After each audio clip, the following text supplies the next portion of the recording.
Welcome back, ladies and gentlemen, to the Dota Pit Season 5 LAN Final here in Split, Croatia. We are set to get underway into our second series of the day. Well, yes. Hopefully we're set to get underway our second series of the day. It's OG versus IG. We do have all 10 players in the lobby. It looks like a draft is booting up. Now, to welcome back everybody here, can we quickly give like a TLDR of like the expectations for this matchup, strengths, pros, cons, in case they missed that half-hour wrap-up we had before? OG should have a slight edge coming into this because IG has played on this patch before for DAC qualifiers, so we were all kind of saying that they might have a slight edge coming into this, and overall the team fight meta seems to, I would imagine, would benefit OG a lot. So I think that's good, pretty decent summary. I think there's like some shared heroes. That was another one. The Earth Spirit, I think, is going to be one of the big shared heroes between these two Spirit's teams. definitely going to come up in this draft. 100%. All right, well, on that note, we do have a draft. We'll hop into it now, and we will see. It does look like IG with their first ban, just flat out get rid of the Naga. Yeah. Fine by me. I think it's fine by everyone. I think it's fine by everybody. Apart from Nota, he's probably going, oh, darn it. He would have loved to play. Yeah, it seems like it was their strongest hero, and yeah, OG definitely did their homework. And exactly as Jack mentioned, and I actually don't think we brought up this point, is that IG have been favoring first pick tremendously. Yes. So, and they have first pick here and now. And look at that, yeah, OG doing the homework here. They did it. Tinker's got to go. Do not want to give OP that Tinker. I mean, any specialist of Tinker, I mean, once they're able to get the ball rolling, they just become ridiculous in such a high skill cap hero.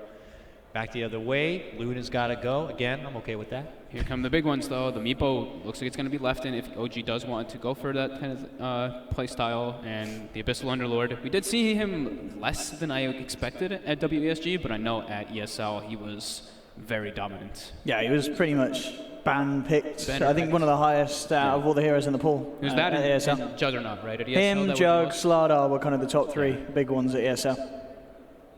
Also still have that Shadow Demon in the pool too if they want to first grab it, but no, Shadow Fiend. They definitely did their homework. This is Yeah, the they two did. most played heroes That or OP they just play. like looked at that note or something. That's homework. I mean, yeah, That's some it homework. takes effort. Yeah, definitely. And yep, they grabbed the Slardar first. All right, so something we were definitely expecting.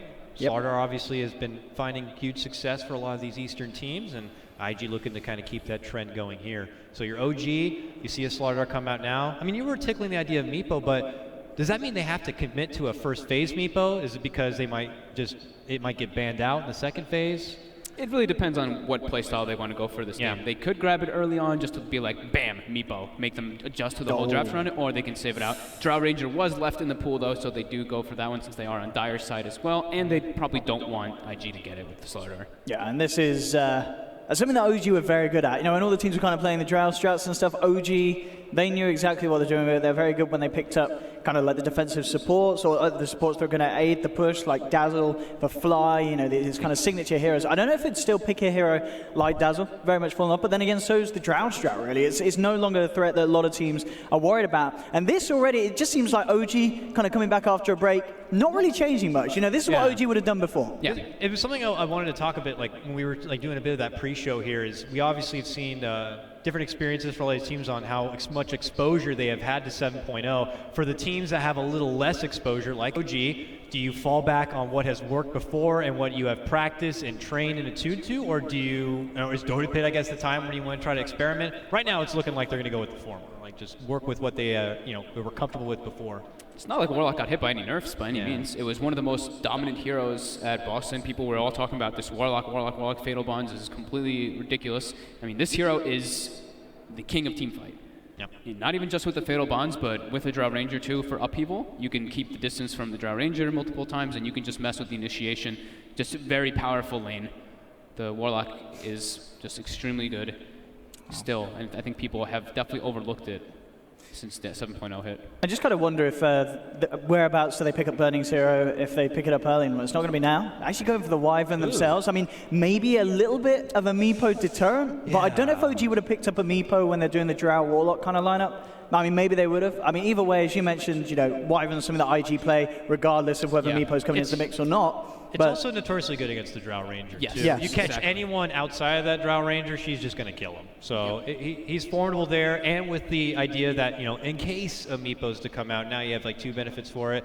As you were mentioning in the pregame to this, it's just a Q hero. It's a Q hero. Absolutely. Someone we saw him play a lot with his time on CDEC. So here it is now. Very comfort pick. It's already a Drow lineup. You know they're probably going to be pretty physical oriented on their cores, so the freeze is very good versus that. And yeah, like you were mentioning, he's just very good at anybody who's next to Drow Ranger is pretty much dead if you get cursed up.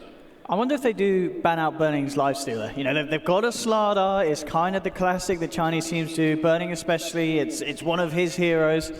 Do they let it slip through? Because I think there's every eventuality that IG will take the Lifestealer as they have Slardar. I think they should probably ban it, yeah. They do have the Slardar, and it's, like you were mentioning, it's Burning's Yeah. most favorable hero. So I mean, that or the Luna he would have loved as well, but they took it out because they knew OG would have taken it. yeah. More favorable than the illustrious AM?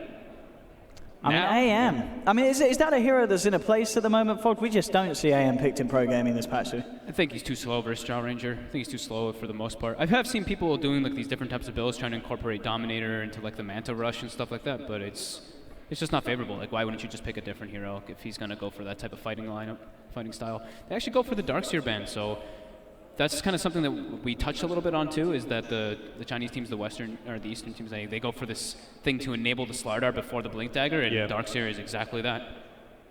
Well, they will not have access to that now as it's banned out, and we go back the way of IG here. And you compliment the team fight of Warlock.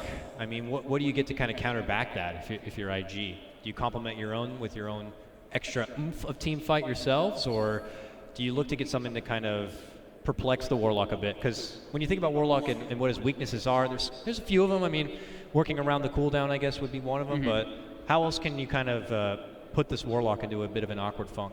I think, like Owen said, though, I think Lifestealer is a pretty good, idea yeah. for it, because it's just this constant fighting. The Slardar is just infested. Lifestealer is infested inside the Slardar. You're constantly running at them, and that puts Warlock at a weird position, because if the Warlock does get jumped, he just instantly dies. I mean, as well, at this point, they're thinking with their ban. I mean, surely you've got to look towards Anna's OD. Anna's OD. You know, OD, Anna is amazing at it. OG, they've already banned out like Sniper, Shadowfiend. Heroes that do pretty well in lane against an OD. Any chance, let's say they ban out the OD, and we could still see Ana go for something like that in Invoker? I think it's definitely a possibility. I think the OD is more likely just because of the bans, like Owen mentioned. And it gives you mixed damage. It gives you damage through the freeze as well. Oh, they But, banned okay, the Earth Spirit. I mean, you can't fault them on that. I say Yeah, it all the time. Jarex for is, without question, in my book at least, the best Earth Spirit player Yeah. on the planet. Him and Crit are unbelievable on that hero. Like, really, really good. So, I mean, but yeah, that does leave the OD out there. I don't know if IG are like, we got something in the back pocket in case this OD does show himself, but yeah, based on those bans, it seems pretty apparent that it's something that OG just might snag up here. They might. I mean, OD, also Morana, another hero that great with the Warlock. And something that kind of works nicely against the Wyvern. You've got a huge amount of magical burst, so you can kill Cold Embrace targets. And also Cold Embrace kind of works as a pseudo setup for the arrow. Exactly. Yeah, I was going to say the same thing. Yeah. It's just, it could backfire on you if the Mirana is there. So I'm curious to see. No access to the Earth Spirit, so got to get another roaming Jarex. They don't go with either of them. They go with the Dragon Go for Knight. Dragon Knight. So just more of a push lineup. Easy to group up with the Drow Ranger DK lineup or situation. Although Wind River's pretty decent too at that. He's very good at slowing down the pushes once Great he gets a deep couple push. levels. Yeah. I mean, you give that guy, or girl, I'm sorry, an Ether Lens, and he can do that splitter shot from, I think, a different game. It's ridiculous to have the deep push in a safety zone. He'll be able to pull out, so. We go back now to IG side here. You see a DK, you see a Drow Ranger. OG kind of showing their cores already. Now IG can kind of prepare and attune for it.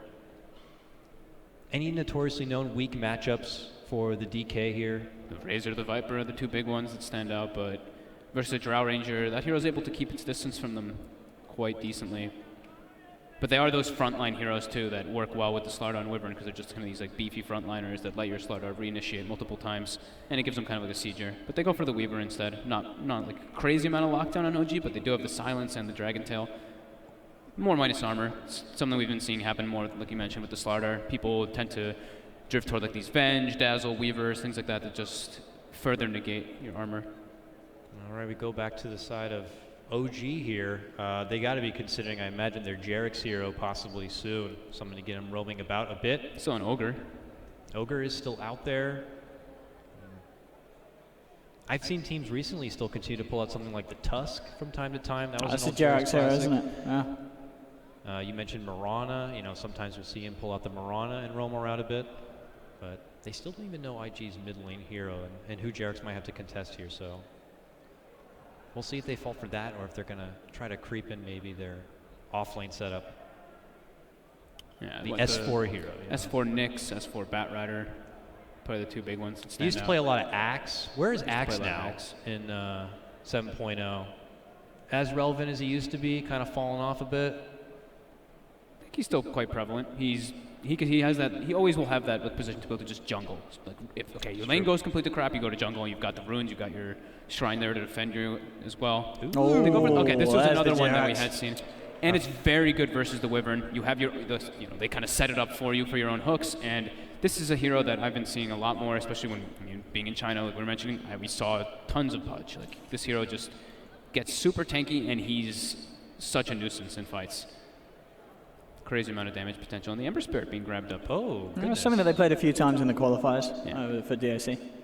Kind of a hard hero to play when you're behind, though. So if OG, like they're running a Drow Ranger DK lineup, they want to be running and taking those tier 1s. Yeah. So I'm a bit worried, I guess, kind of like just with that Ember pickup, because if Ember gets behind, he struggles immensely to fight now because everybody's doing the like Blade Mail, Veil builds, and everything like that. So you don't really have a potential to farm up and take it to the super late game and catch up.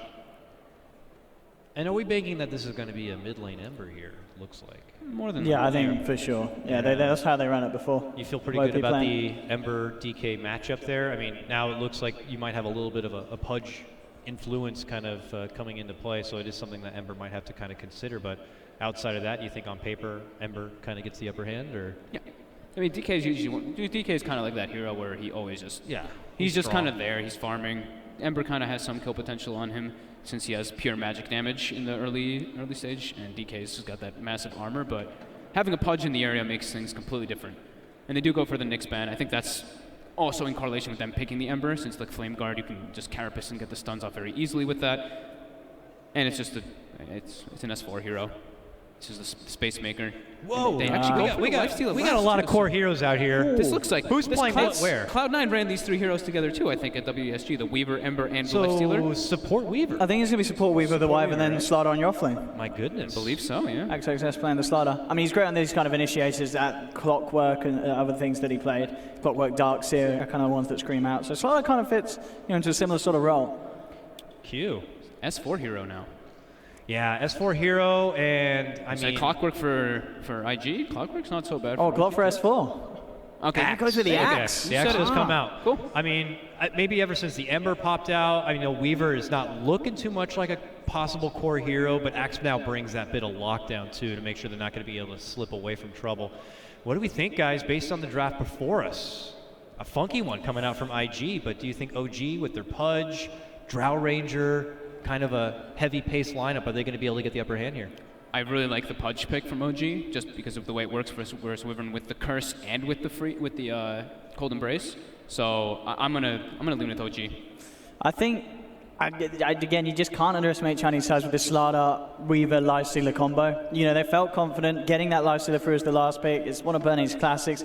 I feel that IG could actually surprise a lot of people here, and I'm going to hedge my bets with them this game. Nice. We are excited to see OG. Are they rusty? Are they not? IG coming off a fresh 10-game win streak. Will that streak continue? We'll find out here soon. Let's go ahead and throw it over to our casters right now. We have Toby, Juan, and Merlini. Take it away, gentlemen. Dakota. Yes, we are here for game one of this best of three between OG and Invictus Gaming. I'm Toby1, joined by Ben Merlini. Woo!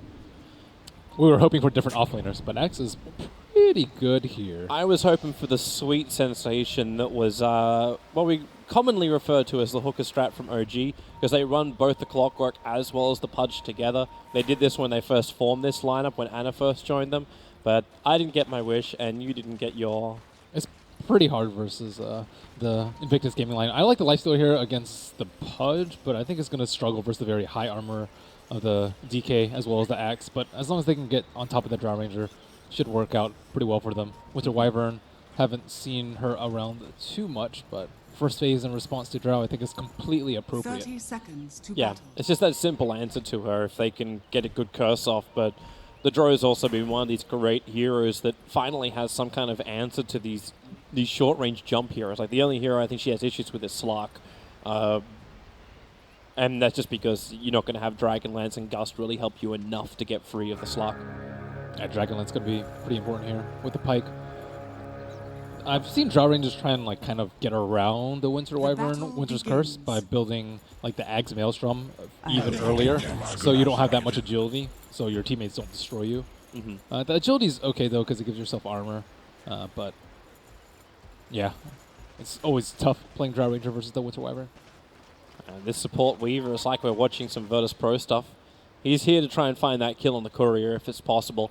Just delay up Anna's bottle, and he is rushing directly for that bottle, unlike the Ember who picked up the PMS a little bit earlier on. And Pudge already in position to perhaps start pulling. He sees that there is one range creep, makes it much easier if it's a Troll camp or a Satyr camp already put in position to hook. This makes the offlane so much easier, and one of the reasons why Pudge is a very popular pick. Missed one. Yeah, I don't... Ooh, wow, that Satyr didn't die. That's gonna hold the lane out. At least they know where the Pudge is because of this. Yeah. No, he's not going to rotate into the mid, but this is also the danger zone, right? Like, this means that S4 is going to have the lane push onto the tower. It's easy levels for him, easy farm for him. And it's less coming into your safe laner. It's less coming the way of Lifestealer. Yeah, as well as the support, which we're probably going to have to focus a little bit more on stacking and pulling now. And Jerax has connected a second camp, so there will be 2 Satyr camps slain by Pudge and his creeps. Now, this is almost 2 easy levels for Pudge. Like, literally 2 of them coming in a minute and a half. Yeah, and then you can get the next bounty rune, and I think he'd be very close to level 3, if not 3 already, just from that. So good times for him. I was actually worried about that because normally OG I've seen in the past, they try and power level up their Pudge by giving him the safe lane, and they give No-Tail a hero that can play more catch-up, so something like a Naga Siren is something they've gone for in the past. But with the new camp positions and just the Pudge pulls that have been happening recently, just seems to be working a lot better. Weaver, Jirax, nice time to rotate up. Shikuchi's on cooldown for the moment with a hook over in. That is one simple rotation into the first blood in favor of OG. Yeah, the Weaver Shikuchi didn't try and stay around on top of the Warlock, but Warlock was not scared at all. Pudge made the long trek actually from bottom to top. You'll see a lot of the Pudges hang around for the bounty rune around that time, but now that he's gotten his levels, time to secure his safe lane. They were beating on No-Tail a little bit and hurting his CS. You can see also the reason to, like you were saying before, like at least you know where the Pudge is going to be when he does that hook, but then you're expecting him to be on bottom lane. With the Observer Ward positioning of IG, they've got it in the bottom lane, and they've got one just sitting close towards this pull area. So they really actually had no idea what was happening. Yeah, none at all. It's a pretty tough place to expect the Pudge at that time. Yeah. At least for IG, the top 3 in the CS board, Lifestealer, Slaughter, as well as Ember are all getting a lot of CS early on. It's neck and neck, like it's only 2, maybe 3 CS difference between all the cores. Invisibility. IG need to make sure that this Slaughter gets a lot of farm. He's going to be really important. I think he's their main vehicle for the Lifestealer. You can put him inside the Ember Spirit, but I don't think it's as strong as having him in this Slaughter. S4 found an Invis room, but there's nothing you can do with it. The bottom lane's pushing in a little bit too far. Unless Burning does this, walks in close. You need a couple of lucky spins to come out here from S4. He only gets 2 of them. And even with Burning taking damage from the tower, it's not enough for a kill. He's out of regen, and he is not close to level 6. So they're either going to have to cold embrace him or Anna go to the sanctuary. under the tower. He doesn't have stun. He's got 1 bottle charge available. He's trying to get the bug off his back. It's going to be too much negative armor, plus the damage that comes from it. So now, with Shikuchi being triggered, Anna, he doesn't have enough to breathe fire. He's short by 7. Potentially, with the level 2 up, he might have been able to kill off the Weaver. Anna really wants to go to that shrine. Jerax smoked up. He's moving down. Waiting for a bounty room maneuver. Jumps up. So Ember Spirit turns on the Flame Guard. He does have Searing Chains available, but doesn't want to commit to the fight. Yeah, I think it would have been pretty risky for him to go for that kill. He didn't know like how high Dragon Knight's HP was, so could have been easily there with a stun afterwards. That was from S4. He actually locked his boots, so he doesn't complete up his Tranquil Boots while he's still farming the camp. He has everything transferred over and then unlocks. Small little things. Efficiency. Efficiency indeed. Ember Spirit I don't see the 3 points in Searing Chains too often. More often than not, it's a Flame Guard. But I think you want as much magic damage as you can versus Dragon Knight, and the Flame Guard might not stay alive long enough for him. Fly's been having a decent time as well in his support. Yeah, it's a quiet lane for him. It's great. Weaver's been funding a lot of CS too himself. But it's also this buff up. Like the fact that Fly's able to rotate off top lane and they give the entire lane to the Drow Ranger. This is something Slaughter can't really fight without help, and help is in fact now on the way. The Wyvern is returning to the top lane. And it's not just the Wyvern. They're bringing a lot of friends north. But they're also bringing them right over the top of that OG Observer Ward. And this opens up OG. So they understand the movement's coming to top lane. They TP out Drow, so Notel heads to bottom lane, instantly scattered by the Observer Ward of IG, and Ana is attacking into the mid. This is one of the most important moments in the game. Like when they're trying to gank your Drow Ranger and then you avoid the gank and then you get a lot of tower damage in the side lanes. Like if he doesn't TP, it could just be like a slow down the game by like a good 5 minutes or so because they can't push. They lost a Drow Ranger, no one has precision aura. It's just a very bad setup. The Spirit, 3 Spirits committed, trying to go on the DK, but where's your stun? DK starts his TP out, and Ana is away to safety. There just was no more control once the Steering Chains was committed. Nice play from Dragon Knight. Sometimes you'll see like a casual belt of strength, just for those sort of scenarios where you just need the right amount of HP to survive that gank, but he did it without, despite OP going for max Searing Chains. A small little problem for the Winter Wyvern. S4's moving over, but Jirax not really looking to fight just yet. The Drow Range is just cracked, or actually is just shy of cracking her level 6. So one more creep has to die in her presence. Dire's top tower. Yeah, they're trying to sack her while they get a little bit more farm of the axe, and he can get his Blink Dagger. Yeah, there's that 6 up now. This is really good for IG. Almost finished up that tier 1 tower on top. And Fly doesn't really want to force a fight this early on. He doesn't have his level 6 yet, so with no chaotic offering, it's still not the greatest time for OG to fight, but IG, this is terrific for them. Farm coming into the Slaughter. A Slaughter who's not going to be delayed on his Blink Dagger. Yeah, he has a lot of farm. I think he might even get his a little bit faster than S4's at this rate. Well, this is the reason too why the Chinese have so much success on the Slaughter. They always find that farm priority for him early on. Yeah, Slaughter's fairly useless without a blink at like 10, 15 as you go on further into the game. A golden thread. Jirax is watching Burning Farm. He'll actually miss the hook, even with the Observer Ward down. Unable to hit the target. He has to be careful. Like later on in the fights, you don't really want to hook Lifestealer. It's an easy way for him to get in if he has his Rage up. Doesn't even need to use any cooldowns at the start. Seems easy though if Jirax can get it, and then you get the Gust just like that from Notel. Trying to hit the combination. They have Cold Embrace too, I don't know. It's not the easiest kill at all. He actually doesn't have that much armor though. He opted for the other pieces of the armlet first, not the Helm of Iron Will, so he doesn't have that +5 armor. So, perhaps. Robert was thinking about going over the river, realizing with the Pudge standing guard, it's not really worth it. I wonder if Jirax needs to have his Tranquil Boots still in his backpack. This happens probably more often than you think. It's not like he's hitting creeps right now, so he's not really getting... Okay, he knows. He knows what's up. Yep.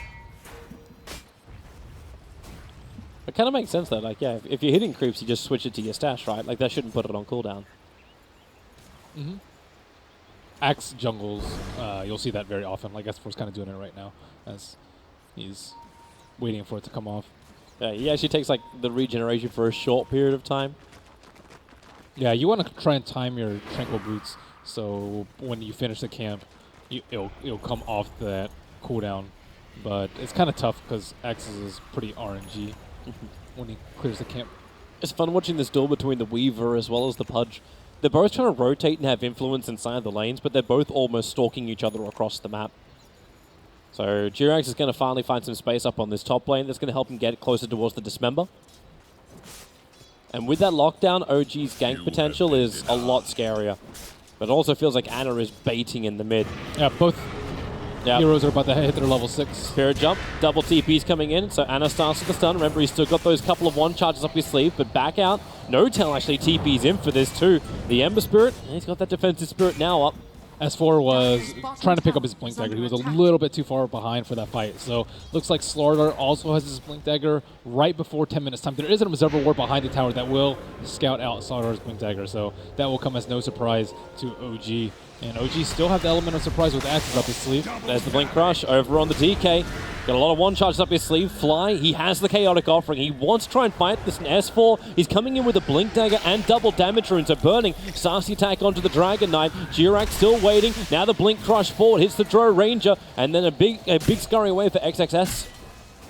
Back over to the Radiant side of the river. So everybody from either side have been brought in.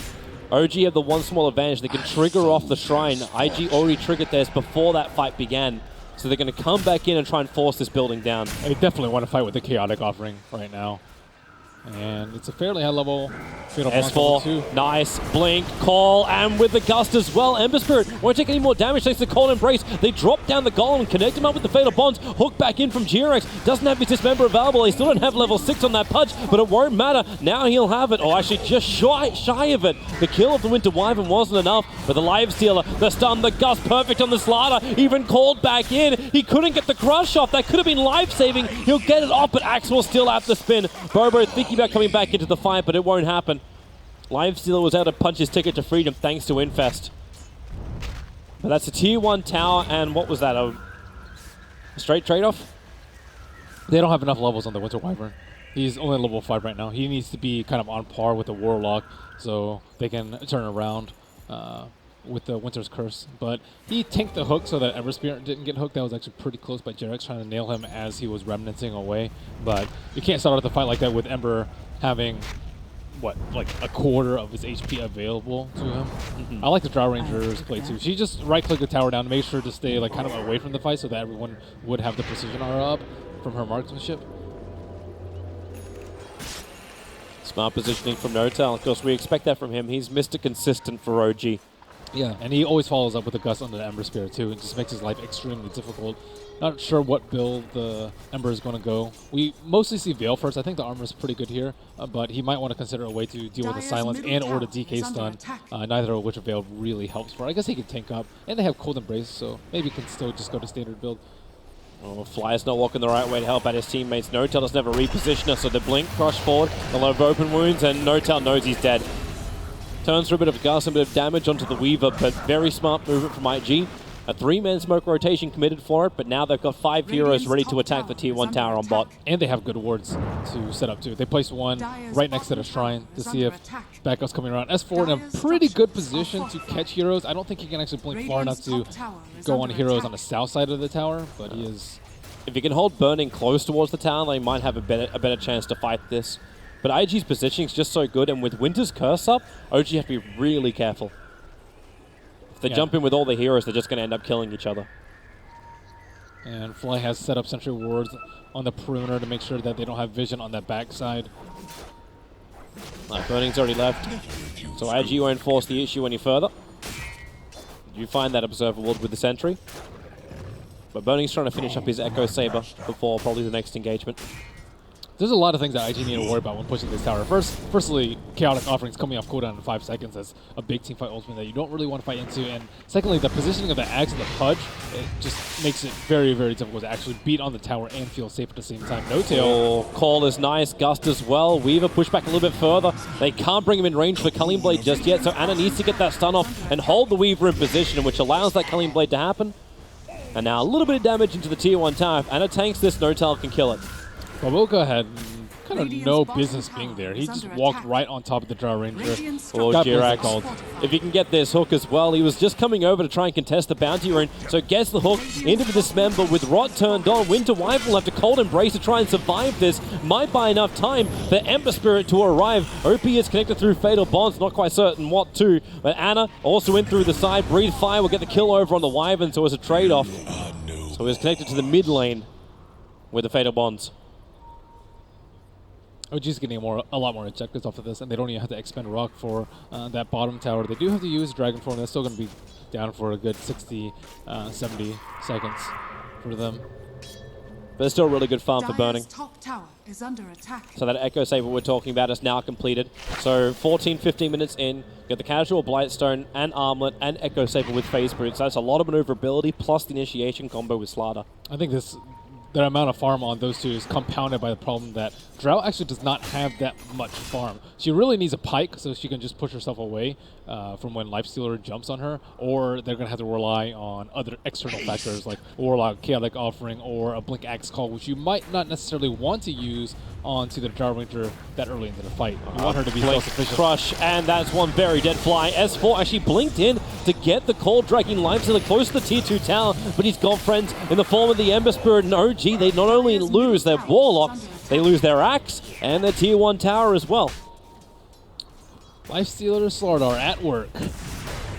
It's a ruthless combination. There's a reason why the Chinese have such a high win rate when they run this 3-position Slaughter.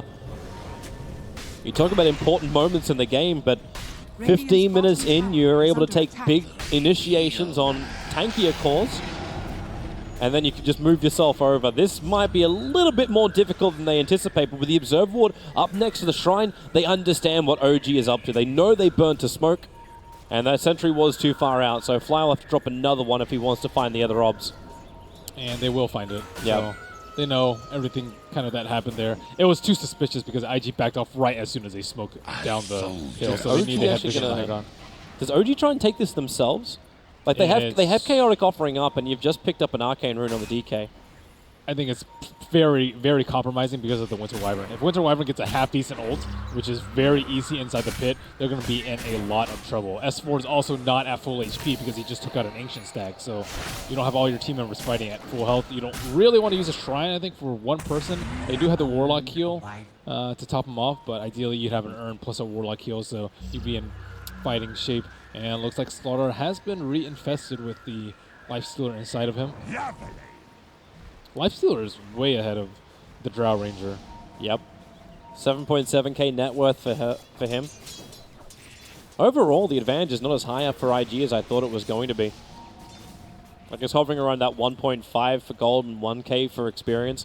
Blink in the Crush. Okay, that timing was a little bit off. Anna gets the stun off. Remember, there's still a Lifestealer inside that, but the Weaver caught and dunked down. Just like she get the buff up and the hook in. Can then she get the disable off on the Winter Wyvern? He never got the curse off, so Anna can move away. Armor toggled down with the Feather Bonds are all connected. Slaughter is dying right now. He almost died. If Jurek can get this hook, he waits for it, but the blink just in the nick of time. That was a perfect rock from Fly. I think Winter Wyvern was about to get at least a 3-man curse, I believe. But he didn't get it off in time because the stun came as the hook was falling down, or as the hook was coming in. And that is a lot of gold going the way of OG.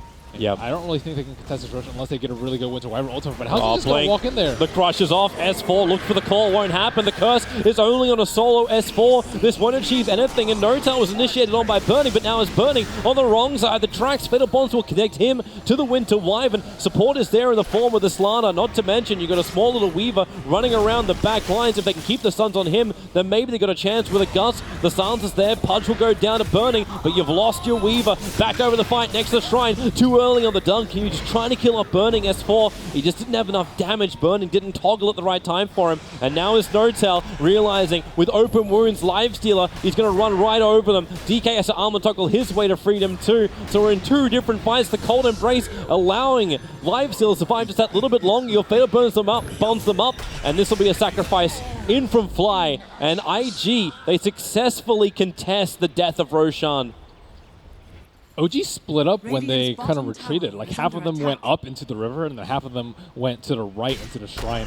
And the Weaver was in the back line keeping track of the Drow Ranger just so he could be in melee range and sacrifice his life. But in the meantime, the Ember and the Lifestealer just went on the back lines on the right side. IG will finally claim the prize, Roshan. I was actually waiting for Jurek to go for the hook because he moved into the right position for it. He got around the back of the Ancient area and he could hook into the edge of the pit from there and have the Ancients work a little bit for you. I think without Aether Lens, it's... Yeah, it was a low percentage chance. But you can still see him itching for it. Low percentage play. Just arrived a little too late. Yes, it is. It's accurate. What do you want about, Ben? low percentage might be overestimating it, Toby. Hook doesn't go that far. Are you a Pudge player? Sometimes, actually. I definitely have a lot of experience getting hooked by Pudge. I think as does every Dota player. Congratulations, Toby. You play the, Dota. He's the hero of the patch. Yes.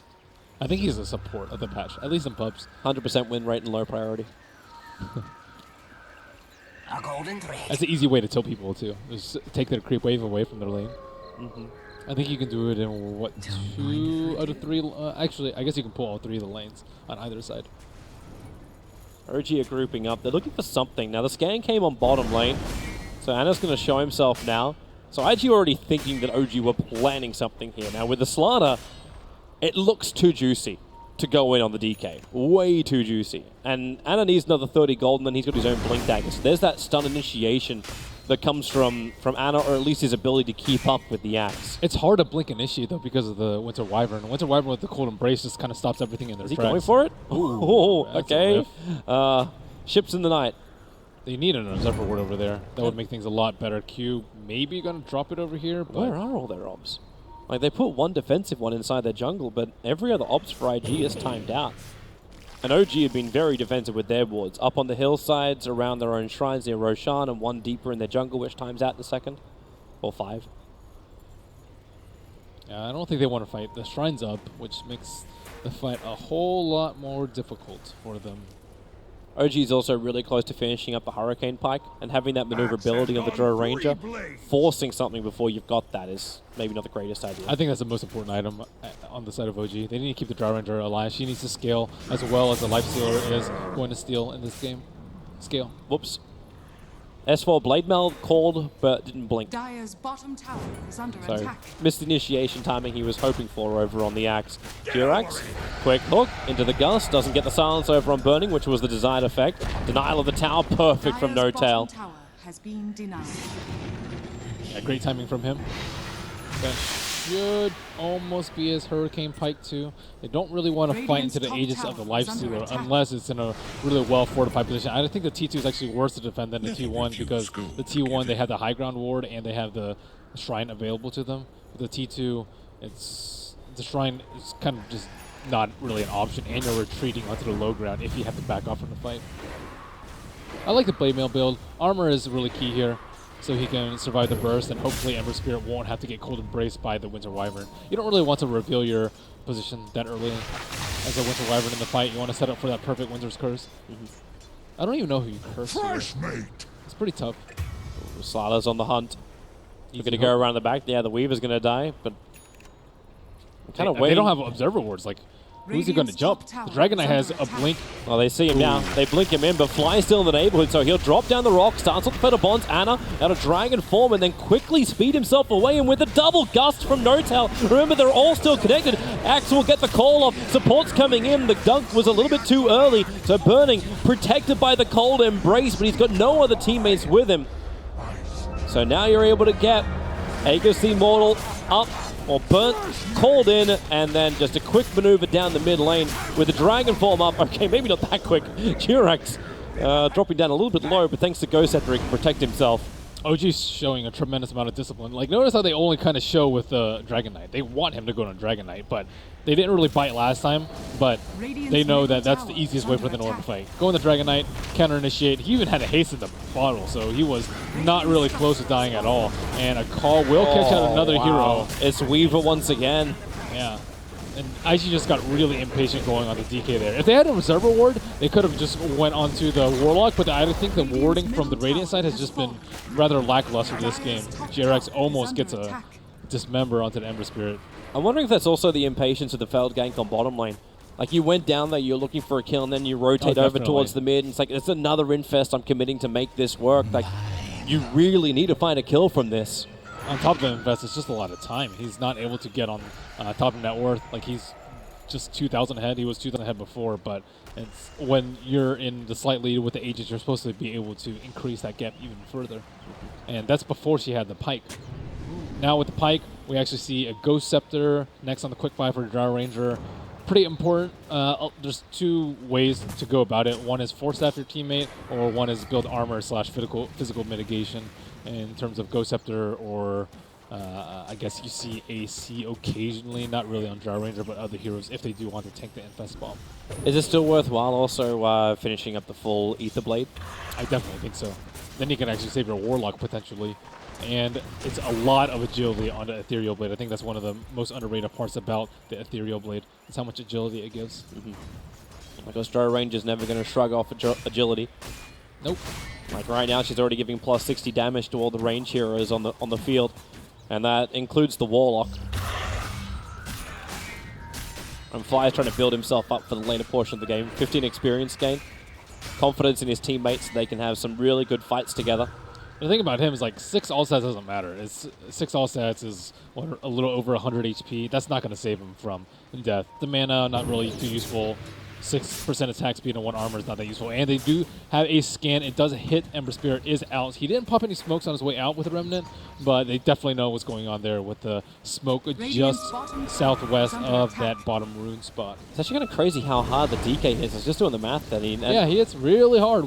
He's got the Draw Range Aura, which is giving him 62, and he's got already the plus 40 in his talent tree. So with just that increase, like you're already gaining over 100. And he's cranked up to 222, and this is 25, 26 minutes in. And that's before he toggles on his armlet. This is troublesome for IG, just how much damage being pumped out, but they've had really good initiations. If they can keep that up, if they can find that opening with really good vision, then there's a bit of chance for them. I think there's a big chance that it could be botched, though. Like if Gyro Ranger pops Ghost Scepter right before they stun, it's going to be really bad. If Pud pops Ghost Scepter right before, it could be really bad. If Gyro Rangers manage to force staff that target out, if Warlock manages to drop his rock down before the target dies, like so many things I think can go wrong for IG in the team fight, and I think the only thing that can go really right for them is one big Winter's Curse, which we actually have not seen yet from Q on this Winter Wyvern. He's struggling to get any sort of mobility item. Generally, you want like Blink, Glimmer Cape, I would say, is kind of your core items for Winter Wyvern. Occasionally, you'll see Aether Lens, but I think Blink is much better personally. But he needs the space to get that. Like with Splinter Blast, normally you can find a lot of farm. It's because he tanked too many hooks in the early game, so he died in a couple of those team fights and he hasn't been able to survive. Surviving is the best way to accrue gold on a support. But this Wyvern's not really getting that. So Wyvern needs a little bit more space. And the Ember Spirit's still building in, so he's going for a Maelstrom. So normally with the Spellcasters, we've been seeing them going more Radiance kind of style. I think they just want something now. Radiance is, I think, definitely better if you can get to 50, 55 minutes into the game, but I think that there's going to come this point where OG come bursting down with their BKBs and their big mid-game items and try and take Roche and bully down all these two towers and then the Shrine, and Ember wants to be prepared for that moment. Doesn't it mess you up a little bit, though? Because then you got both Blade Mail as well as Maelstrom. Like, I suppose you can finish the Maelstrom into a Mjolnir. What's wrong with having Blade Mail and Maelstrom? Just because your item slots are going to get a little bit clogged up. It synergizes really well with his talents, first of all. You get the cooldown reduction, and you get the spell amp. We're very good on both of those. And on top of that, you have the BOTs, so you're much less cramped for space than other heroes. He still has one spot left even after that. Still has Bottle for like Octarine, and then upgrade the Maelstrom to Mjolnir. So he still has a lot of room to grow before he even considers running out of slots. And on top of that, they give the Aegis to Burning generally, so he's not going to need that 6th slot for that. I'm just more concerned about like the Ghost Scepters. The Ghost Scepters are going to be pretty disruptive in the team fights, as well as the Hurricane Pike. So I think Radiance would have been better for them in the team fights, but not of course, if they fight in the next 5 minutes when he wouldn't have the Radiance to begin with. And then it's up to IG to try and hold off before the fight. Like right now, they're keeping the pressure on top lane by just combining the Weaver as well as the Wyvern together, forcing into the tier 2 tower. Like you throw out bugs galore. Keeps the Creep Wave at bay, then Splinter Blast as well. OG always on the defense. And OG actually farming inside their own jungle, so not even able to utilize the lanes at the moment. Gives a lot more space to the Ember, who is by far the top net worth. He's up there by about 2k. Yeah, 1.5k. And number 2 and 3 on net worth are the Lifestealer and the Dragon Knight, both competing to carry that AC as soon as possible. Lifestealer has won that war, picking up his AC just about 30 seconds ago, and DK is very close to his. So a lot of these minus armor and plus armor canceling each other out. Oh, fresh 4-staff up. Top Maybe lane, blink, call, blade mail. Weaver should still have more than enough time to time-lapse out.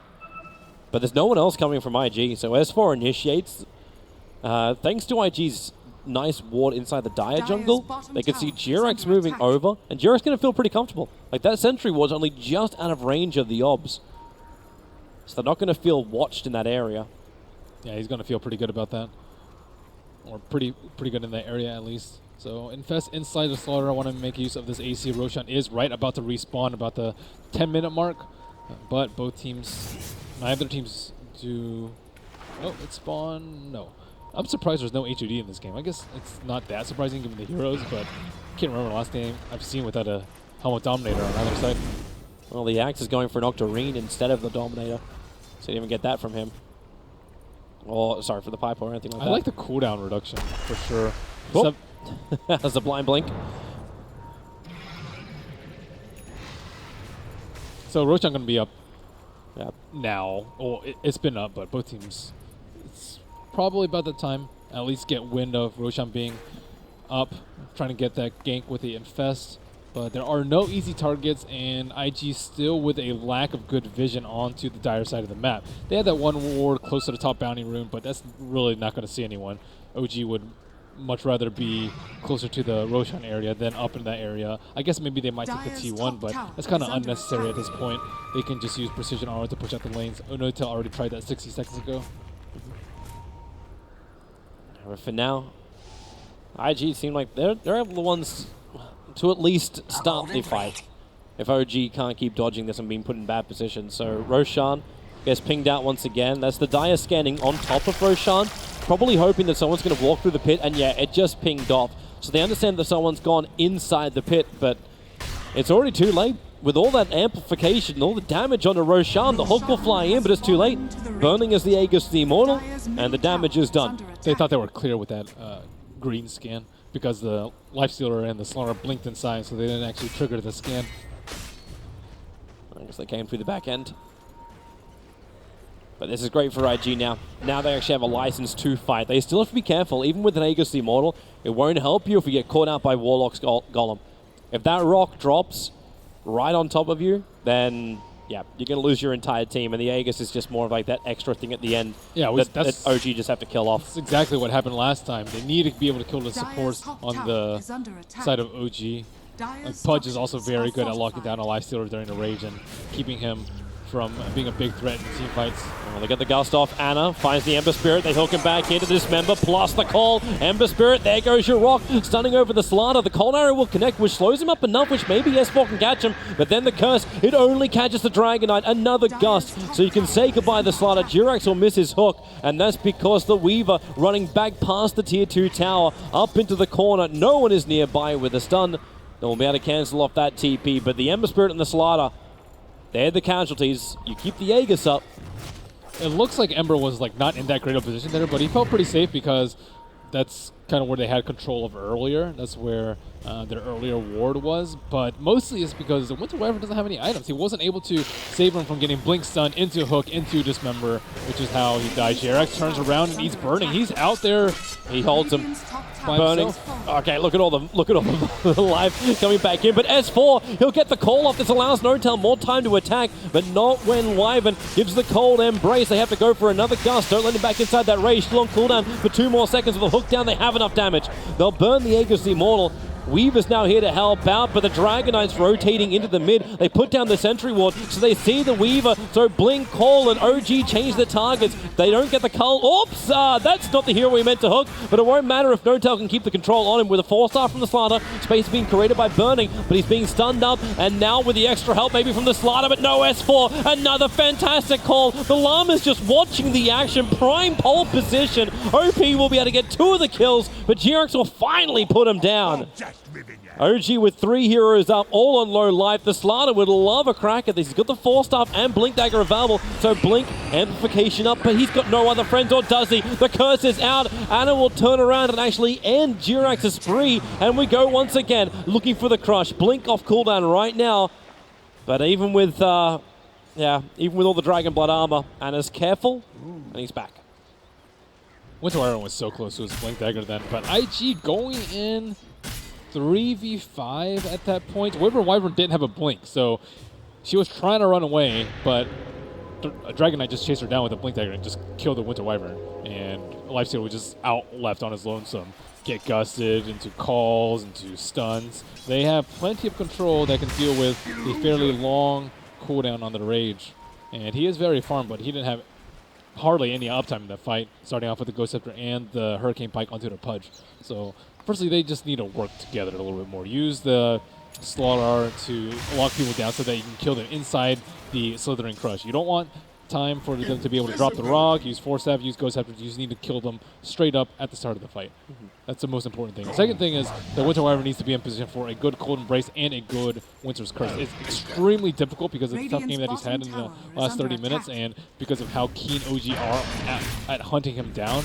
But he is one of the most important heroes in these team fights. Like Warlock, he's generally just going to be very safe in the back. He even has a little bit of evasion from the Solar Crest, so that's I actually like that build a lot. It will help a lot with the burst from the Life Stealer, but you can kind of pretty much count on him getting off his spells. It's more of Winter Wyvern being the wild card in these team fights that IG need to pull through. Yeah. If they can't use him, maybe they can actually just get OG to expend a large amount of their abilities. With the Aghanim Scepter completed over on Weaver, this is going to make OG's instant kill targets a lot harder to get, because this puts Axe in a rough position. He has to know where that Weaver is at all times. Yeah, they're mostly counter-initiating though. I don't think the Axe Weaver is as good this game as in most of the other games. I think it's really good if they like constantly kill and jump a target over and over. Jirax! Hello! Guess the hook. Perfect Gust follow-up. Yeah, poor Winter's Wyvern. But yeah, if the Winter Wyvern's not really doing anything, then they definitely need the Weaver to step up that defensive role. Slack. Wyvern was just a little bit too far forward. Now Anna with 40 seconds without a Wyvern, a blink call. That's a big one, but nope. Not able to find it. Ember Spirit able to get away as they just chain up the back line of OG. But Nortel just attacked from the low ground. Anna's fine. He can actually continue to tank this up. And he's just worried about the Blink Crush. It's over on Nortel, the hook, trying to actually save, but S4 again has to go in for the call. They get the rock drop as well, not to mention the gust onto Ember Spirit. Very difficult for IG to keep pumping out this damage. Well, they keep getting controlled and silenced up, but now they have the opportunity. Chaotic Offering is down. They want to go for a kill, and that's why Slaughter moving quickly forward. Force Staff's over, jumps up, gets the crush off. S4 will drop. Anna's trying to help out. Nortel has to push himself away from burning and goes up to TP away to safety. Anna's also creating space, but doesn't have a TP scroll available. It's still inside of his stash, or inside of his backpack. So he'll have to be the sacrificial lamb to keep the Drow Ranger alive. Fly will fall as well, and that's actually a Gem of True Sight being lost. A lot of heroes from OG falling for very little gain. Really nice play from the Ember Spirit. He's going in really, really deep and using the Blade Mail to keep himself alive while being able to play very, very aggressively. And now he has pretty much all the items that he needs. He's just missing level 25, I would say, at this point to be a complete nuisance. And this is... I thought they were going to push a lot after that chain feed in the mid lane, but now I think IG right back in. Unfortunately for them, no Roshan going to be available for them, but... I don't know, having that gem is going to be very problematic. The Drow Ranger probably thought she would get a lot more mileage out of her Shadow Blade, but Nortel probably feeling sad about the gem loss, and he's constantly just having to sit in the trees and not hit creeps. Yeah, it's really not a happy time for Drow Ranger. But the tier 2 tower, it's a great time for IG. Keep the pressure on, keep pushing down with the Blink Dagger on Ember. It can always initiate in, doesn't rely on the Slaughter. They just need and finally, you're actually going to get the Blink Dagger on the Wyvern. Oh yeah, that... Wow. Yep. A little bit late for him, but better late than never. You only need one really good ulti from him to help like IG, I don't say win the game, but definitely gain full control of this map. Yes. And that's what they do. Like, they just push down the mid lane. Now Ember Spirit gets the farm at the bottom. He'll jump back to his Remnant in a bit, and then probably join the rest of his teammates, still securing the Roshan area. Yeah, it's still a very tight game. Ember Spirit really trying to prioritize his level 25. I think once he gets the Mjolnir too, if he puts him on the Slaughter or the Lifestealer, like you can just kind of run in with that hero, not really care about, you know, not really care about anything. Or you can just put on the Ember Spirit himself and just life leech off the Maelstrom procs and just be a complete nuisance in the fight. So there is no BKB on the Drow Ranger. And there finally is one on the Dragon Knight, so Drow Ranger are going to be the primary target to focus down if you're IG and save if you're OOG. The Gem and True Sight carry is finally coming out to get that Observer Ward. This is going to be a very blind OG. So with the death of this Observer Ward, they actually don't have any real vision anymore. It's only the creep waves they have to work with. Slaughter looks like he's going to be hunting for the Drow Ranger. He has Shadow Bladed up, but No Tail is in the trees, and there is no smoke and no Drow Ranger, so XSS will actually TP to the shrine. They're looking for a kill on a way far out. Yeah, Ana is trying to be this bait. He got Val Discorded up, but they jumped to the back lines, pushing forward. Do they have enough? They've already brought down Fly, and now S4 into the cover of the BKB. Can maybe help out his teammate Ana, who's inside the river, but split in multiple parts. Amber called up again. The Culling Blade a little bit off timing, but it won't matter. The Ember Spirit is down. Does he want to buy it back to try and tilt this fight around? DK cold embraced. Actually cursed up for the moment. The Crush will be there. Lifesteal is in, trying to kill off Ana, but again S4 trying to create more space, calling up, blade mailing up. Ana is having to toggle his way through this till finally they get the Crush off at Invictus Gaming. Can they turn this up? S4, he's locked in. He willingly called into that fight. Jurix can at least get to Slaughter and Bay, but Burning moves over towards Notel. Instant first bash, so Ghosted will protect him. He's got the Hurricane Pike as well for a little bit of movement speed. Will he get away? Down, gust away? No, it's not enough. Burning will do the work. No need for M, but this Life Stealer is already too big. He is really, really big, and he definitely had a lot of support from the Weaver that fight. Weaver actually saved the Winter Wyvern. Winter Wyvern still did not have that greater curse, just a solo curse on Dragon Knight, but at least it did stop his damage from that fight. But he saved the Winter Wyvern when he was at like less than 10% health. Jerax looks like he's trying to go for a kill. Ghost Scepter only going to save you for so long. There is Fly there. Oh, they pushed him up. Flash used his Force Staff to get Jerax up the hillside. See, they're really good about team coordination. Normally, it looked like that was his own Force Staff that pushed him up the hill, but it takes a lot of teamwork to be able to call that in the heat of the moment, or just a lot of chemistry. And Burning and Booka, with the help of the Solar Crest and the Swarm, looks like Roshan is taking a beating. Yeah, this is something you kind of expect when you have amplification on Roshan as well, but there's no way OG can get here in time. The TPs are coming out from Wyvern. They probably don't expect it with the Slaughter down, but there's so much physical damage that it is super easy. And that will be a cheese. I'm not sure who they're going to give it to. It's in Burning at the moment. I think you pass it to Ember. Ember, I think, gets a lot more value out of the HP. Burning already has a lot of ways to save himself, I think. And it looks like it ended up in the hands of Weaver. It's sitting in his backpack for now. I think this Weaver actually needs to die pretty early on in the fights. He is very, very annoying with the time lapse. I take back what I said about him not being like completely or like super useful with the Ags. That Ags is just incredible. And still waiting for that good curse from Q. But at the same time, they're like kind of afraid of it too. So they're like splitting up a little bit more than they would, which means that your damage output is going to be much lower than normal. OG are very well equipped to deal with it. That looks so fluent from the Slaughter. He Force Staffed and then blinked, and it looked like he was never actually in the position at the end of the Force Staff. That is smooth, fast, and really difficult to react to by OG. And they found another target. They found Pudge outside the base. The Ghost will wear off in just a second. And OP just holds him there. And obviously he can't hook back up. You're able to get the call over on Live Sealer with the Yule Scepter up and towards the air. Pudge may have a little bit more time. He's got Force Staff off cooldown right now. So back up to the hill and far away. But no, you had the Ember Spirit waiting with open blades for him. So the buyback comes in from Ana. That's an expensive one for OG. They really didn't want to have to do that onto their DK. And IG are happy with this. They back out. They get control of the map.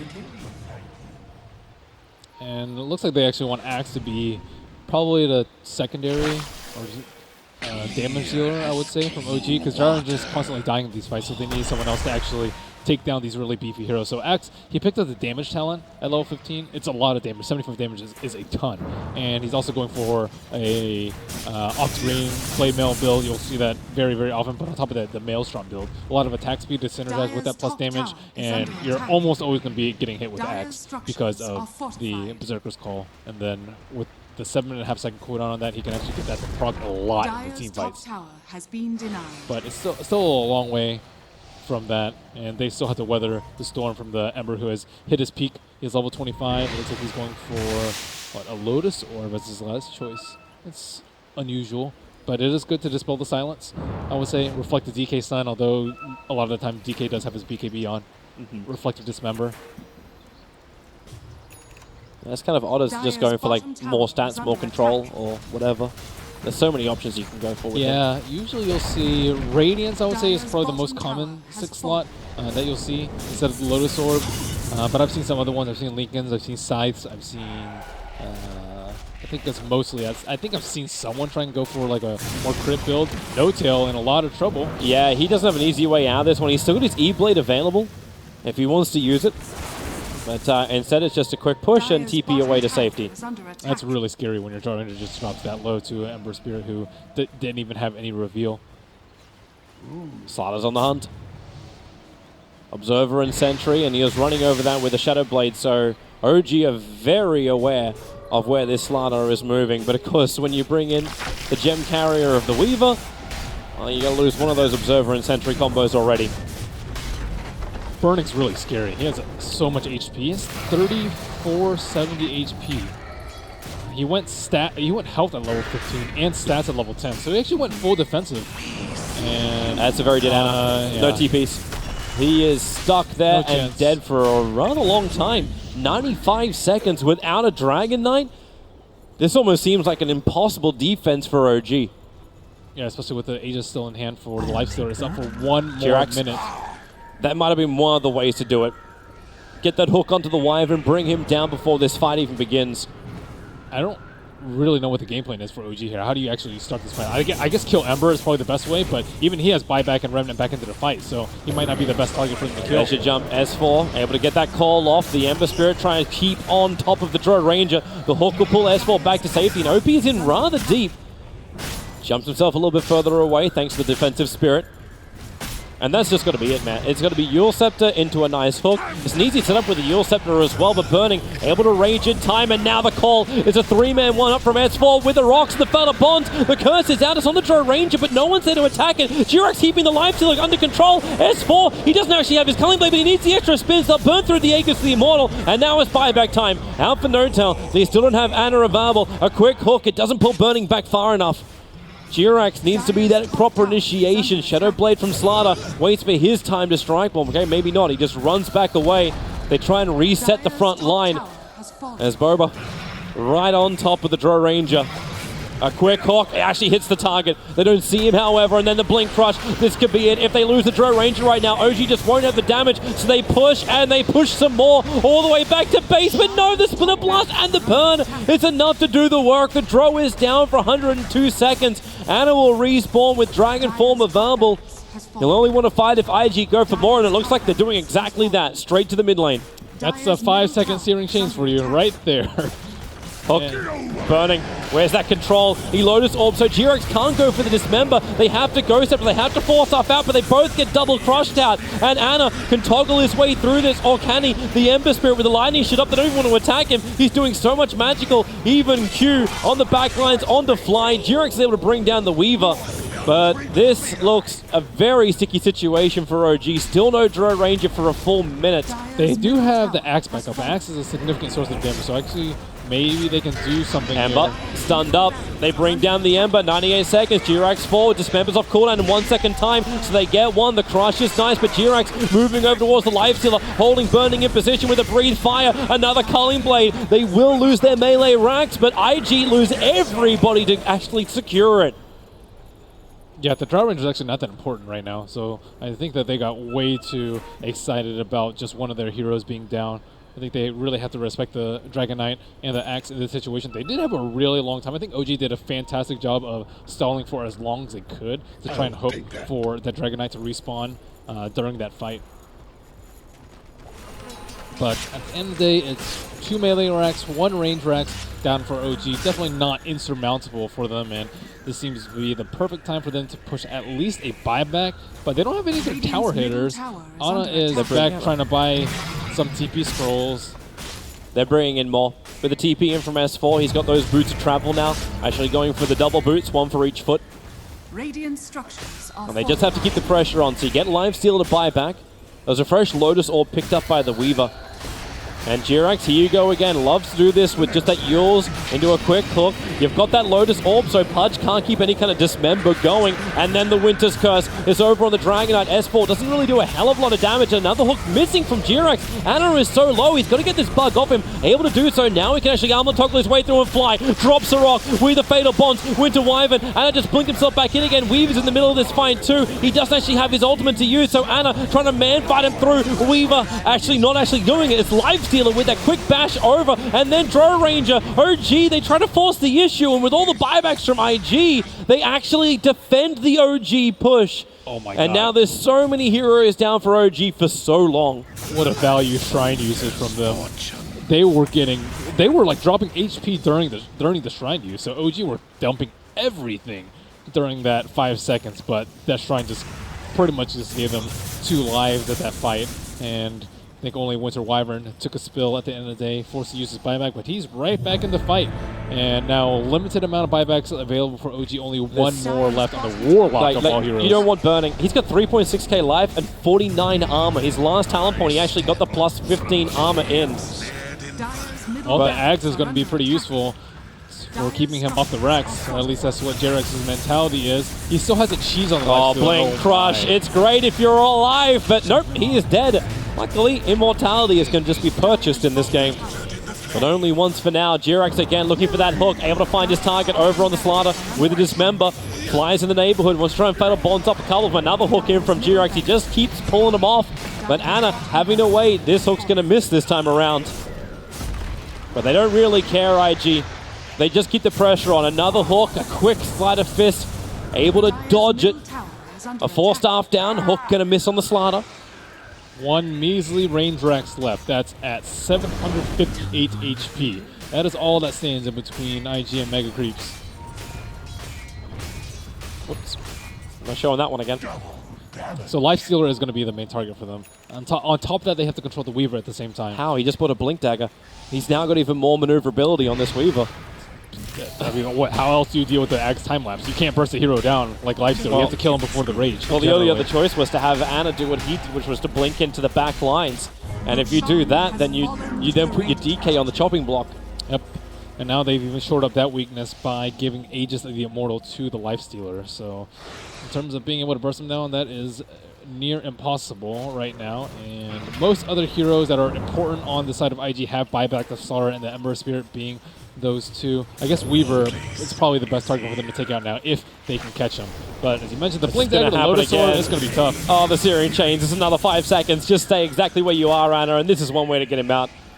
Hook your Dragon Knight away to safety. There were a lot of creeps there. I'm surprised he got him with that chains. Remember that range rank is all that stands between OG and, well, Megas. That's not really the end of the game. One team fight is all that really stands, like, lost between OG and having to go into the second game of this series, 1 game down to IG. But IG are definitely looking sharp with this lineup.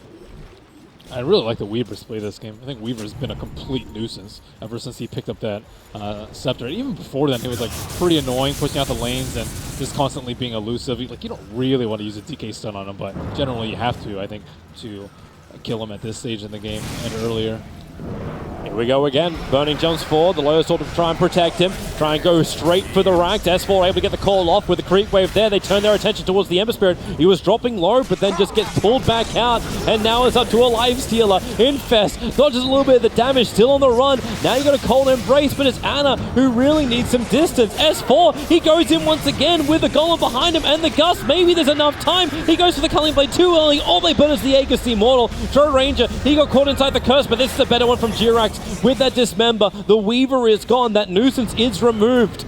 but IG is still looking strong. They haven't claimed the range racks yet. IG cannot fight, I don't think, without the Weaver. They lost to Aegis, they lost the Weaver. This is a potential to lose again right now if this push. They're going in. They're looking for the Blink Crush. Jirax quick in with the Ghost Scepter. You do have that Ember Spirit, a quick 4-staff up. They're going to chain the stuns off just because that Lotus Orb reflect. No-Tel looking to lend the Gust again. That range rack's low. No-Tel dropping so quickly. They just have the life. They have the power. Jirax will go for a Dismember. Maybe with that death of the Slaughter, they can turn this fight around, but nope. It looks like it's IG still standing strong. They push in further, but it's the Ember Spirit and Lifestealer combo, and there it is. GG is called out. Invictus Gaming take game 1 against OG. Jesus, this Ember Spirit was a complete piece of this game. OP.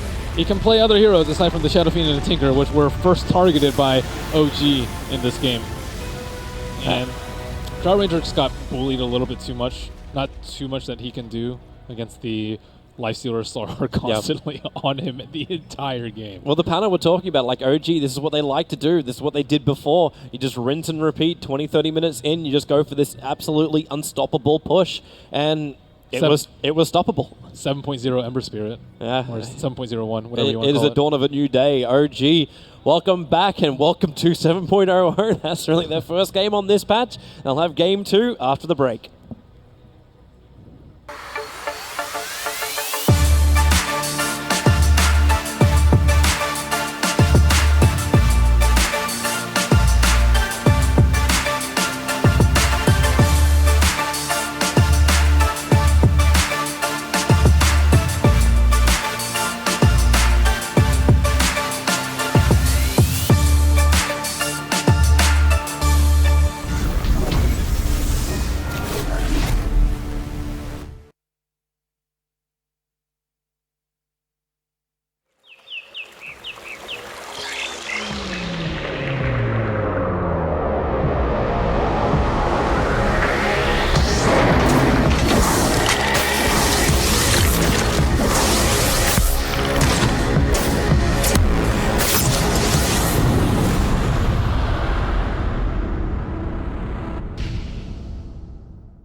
Gaming Bets, online betting for every esports fan. Dota 2 and Hearthstone, CSGO and Overwatch, StarCraft 2, the choice is yours. Express bets for multiple matches or live bets on the game you are watching right now. Know your way around Dota 2? Make a prediction for picks and bans. Playing CSGO? Guess the number of rounds in a certain match. Daily quests for all participants and all the best choice of payment systems. More than 600,000 users have already made their bets on the spectacular matches since 2011. EGB.com. You know for sure who's gonna win.